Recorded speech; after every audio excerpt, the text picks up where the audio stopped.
Let's go to this first doc, because I know this is one of the docs that a lot of people are going to want to see, hear, and this is this doc here. So we're not going to do them this one we're going to do out of order, and then we'll go through them sort of more in an order, I think, as there is a lot, and I think it's important if you're following this case to absolutely kind of understand what's going on. So this is the defendant's objection to state's motion in limine, RE referencing the text messages and testimony.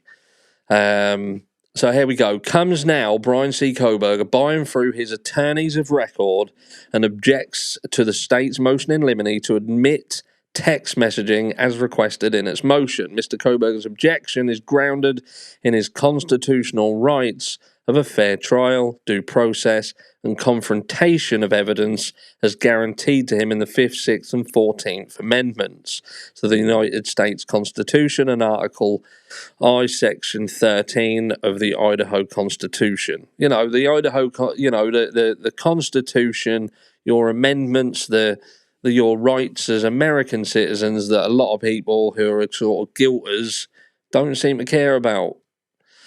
The state is seeking a broad scope of cell phone records for two stated purposes.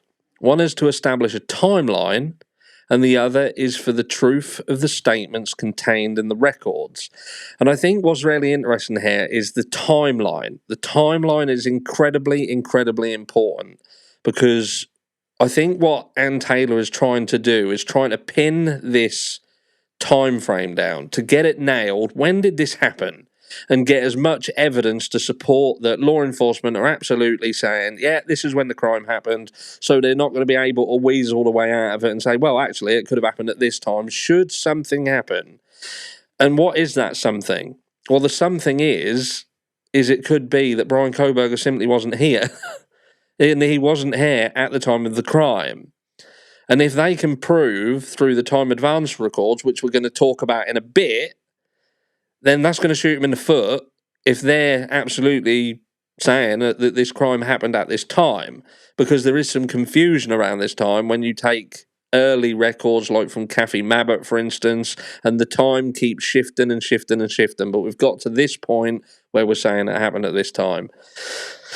But let's go. The span of time the state seeks to encompass is about a 10-hour time frame. The state indicates the initial text is the beginning of the time frame at 2:10 a.m., and that text is not offered for the truth of the matter. Similarly, at the end of the time frame is a text from the University of Idaho at 1:04 p.m. The state grounds its request in the rules of evidence as a previous decision by Judge. And hello, JB. I did see you in there, my friend. Hello. So, law of the case. The state relies on Judge's conclusion in Mr. Kohberger's challenge to the grand jury indictment. However, the decision does not bind this court. The law of the case doctrine applies where an appellate court pronounces a principle of law necessary to the decision, State versus Garcia, blah, blah, blah.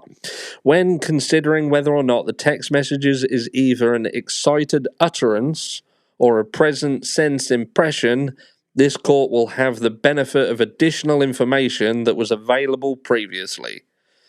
Even if the court determined Judge's decision was the law of the case, this court has a discretion to hear and decide the issues presented before the court. State versus Hawkins, yada, yada, yada. The state seeks admission of certain texts for the truth of the matter asserted as exceptions to the rule against hearsay. And then it just explains what your excited utterance is and present sense impression is, which I don't think we want to carry on going through that because we've gone through that. Mr. Kohberger herein provides a more complete but not exhaustive view of Dylan Mortensen and Bethany Funk's communications and interactions with social media during the hours established by the state. Social media. Woohoo! Now Harsh can't say, I don't say blah, blah, blah. That needs to go in bingo, baby. He needs to go in bingo. So, the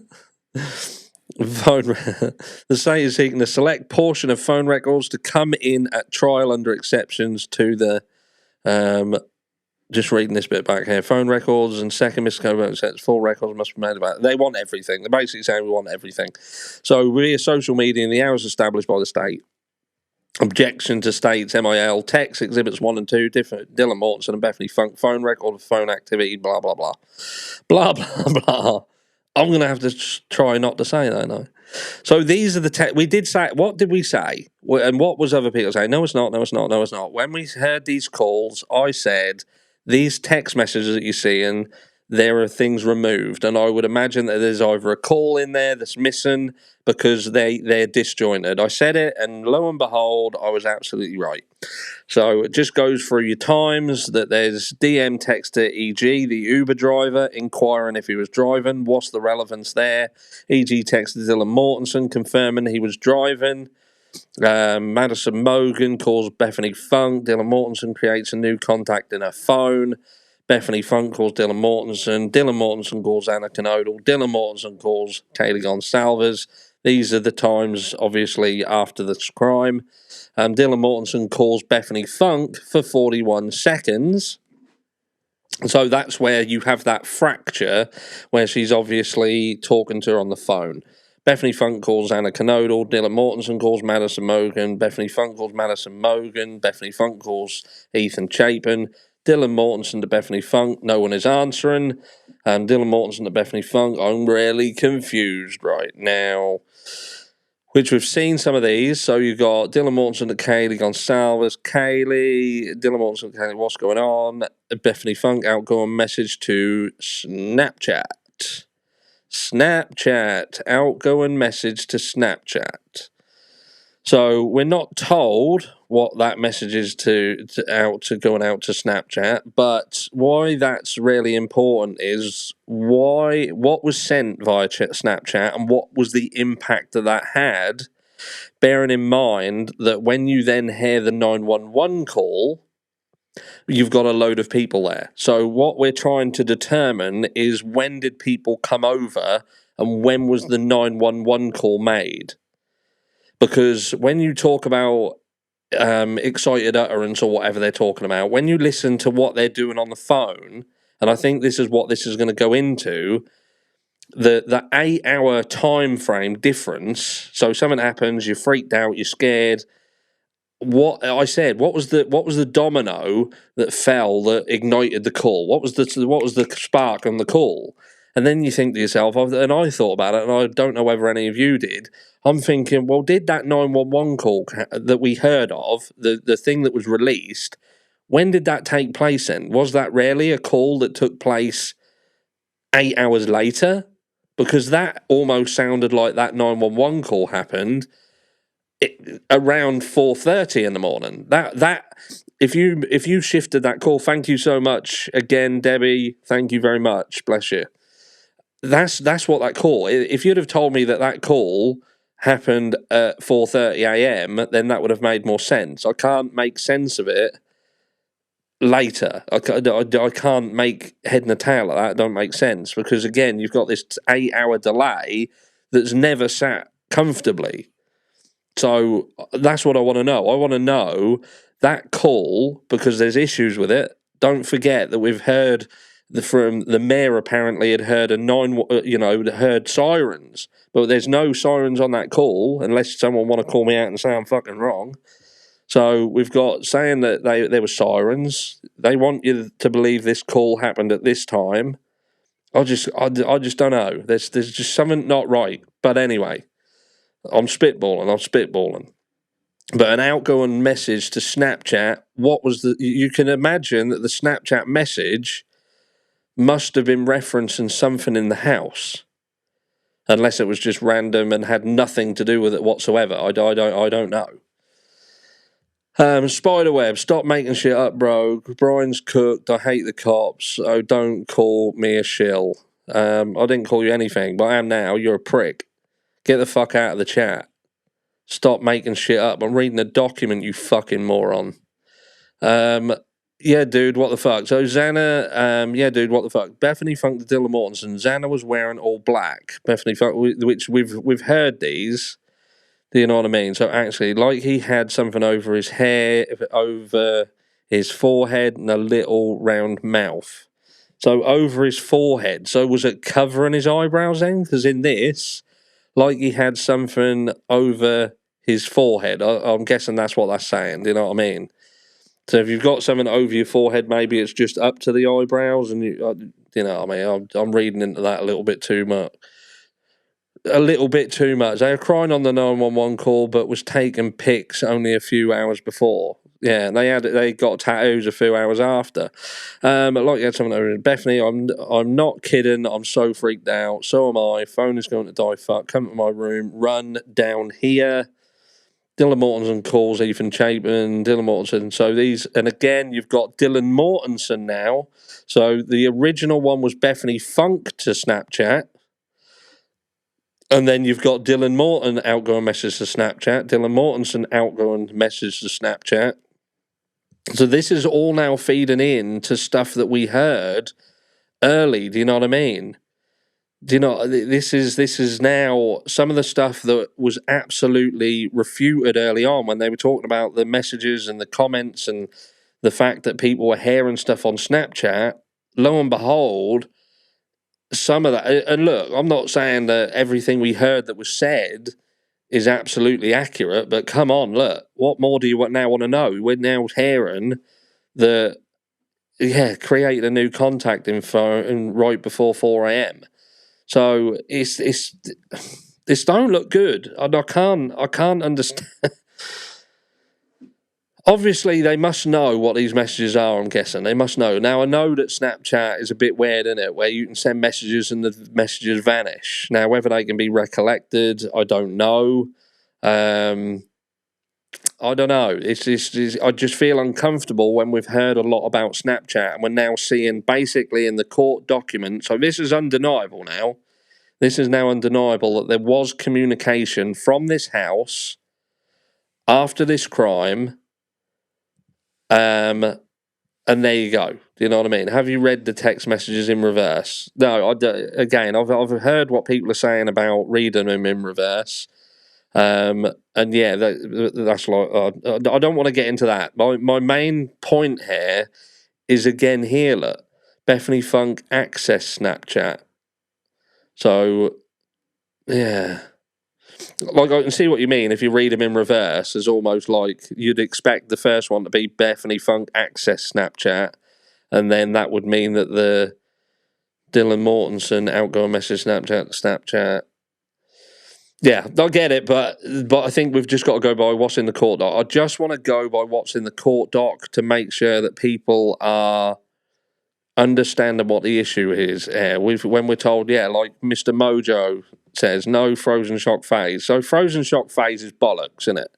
I think, can we all agree that frozen shock phase is bollocks? There isn't any. Text message in reverse, what kind of goofy shit? I think they just mean if you read them from the timeline backwards. But again, I understand what people are doing and you can make sense of it, but it doesn't make no sense when it goes against the court doc. All I'm interested in is reading through it, and the things that stick out to me are we're told Dylan Mortensen was in frozen shock phase, she saw someone, but then the flip side of the coin, you then hear about all this stuff. Thank you so much, Jane Bosch, for giving a load of memberships out. Very, very kind of you. So yeah, it's really it's. I don't know what to say. I don't know what to say. All I can say is now this is almost like you're now seeing shit play out, isn't it? You're now seeing shit play out that people could argue and turn around early and say, nah, that's bollocks. That's bollocks. Well, it's not. They were messaging. They were going to Snapchat, and it was Kim, wasn't it? It was Kim, and I'm not saying that I believe everything Kim said or I don't believe anything she said, but what I am saying is Snapchat at the very beginning of this case was a hub of news and people saying that they'd heard stuff much earlier. We're talking about sort of what was it, 8:30 was the first thing, or when people started hair and some real big things. And we've now got proof here that they were messaging. Who were they messaging in Snapchat? What were they doing? Maybe that'll come out later. But anyway, look. So Bethany Funk accessed Instagram. So she goes on her Snapchat, she goes on her Instagram. Maybe she's looking to see whether, because it says she's just accessed it. So she hasn't sent message. Maybe they are trying to see whether they're just being ignored. Because I'm trying to play devil's advocate. I'm trying to look at both things and all possibilities. Do they think they're just being ignored? Are they going on to Snapchat and Instagram to see whether they can see any activity and when that activity finishes? It's possible. It's possible. The thing what makes me feel uncomfortable is that they are not contacting 911. Even if you're doing all this shit, you still got to ask that question, why are you not calling 911 earlier? Why is it taking you 8 fucking hours? Because this is now going on and on, look. We're now into the realms of, we thought, well, did they fall asleep and then wake up again at 10:30? But fuck no, look. Because you've got BF right up to 4:37. So then you've got this gap here. So you've got 3 hours here. So 4:37, Bethany Funk accessed Instagram, right? So she accessed Instagram, and then you've got 3 hours of fucking what? Nothing. So again, are we seeing things omitted from the doc? Or is there a dead space? And if there's dead space, what's happening in that dead space? Because you've then got 8:30, Bethany Funk calls Dad. Bethany Funk calls Dad. 30 minutes later, Bethany Funk calls another number, but they don't tell you who that is.